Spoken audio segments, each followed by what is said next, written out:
There is no electricity here, no flushable toilets, no running water. This is a story of Ntisaw, a rural village in Cameroon that is partnering with engineering students at the University of Illinois at Urbana-Champaign to address the NEA's Grand Challenge of providing access to clean water. Our problem statement is straightforward.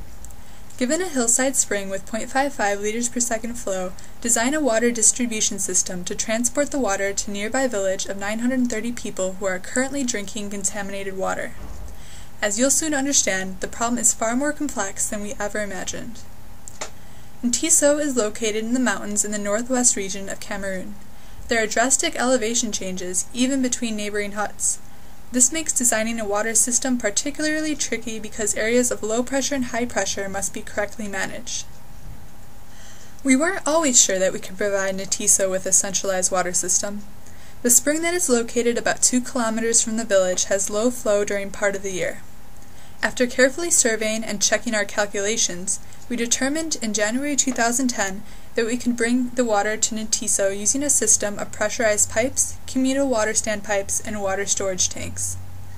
Additionally, we could be using one of the most fundamental laws of nature, gravity.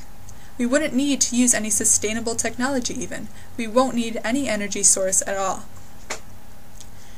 After extensive surveying of the village, we obtained price quotations for PVC and galvanized pipes, valves, fittings, and cement. The village will donate all sand, cement, gravel, and labor. We're anxious to return to manage the construction of this water system. This water system is more than just a lesson in gravity and viscosity, ductility, and pipe sizes. It goes beyond nitrate levels and chlorine residuals.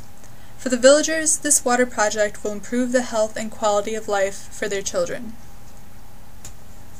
We conducted a full health and population census of the village, and more than 78% of the villagers suffered from diarrhea within the past 6 months. Reducing this number is just one of our metrics for project success. Another good metric is a reduction in the time that women and children are spending fetching water. Having water sources closer to their homes will allow children to work on homework, and women to potentially participate in entrepreneurial endeavors that can supplement their families' incomes.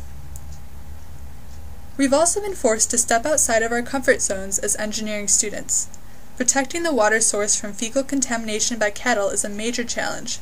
Not only have we had to learn about the steps required to develop a live fence of plants to surround the water catchment area, but also about the community organization required to make such an effort successful.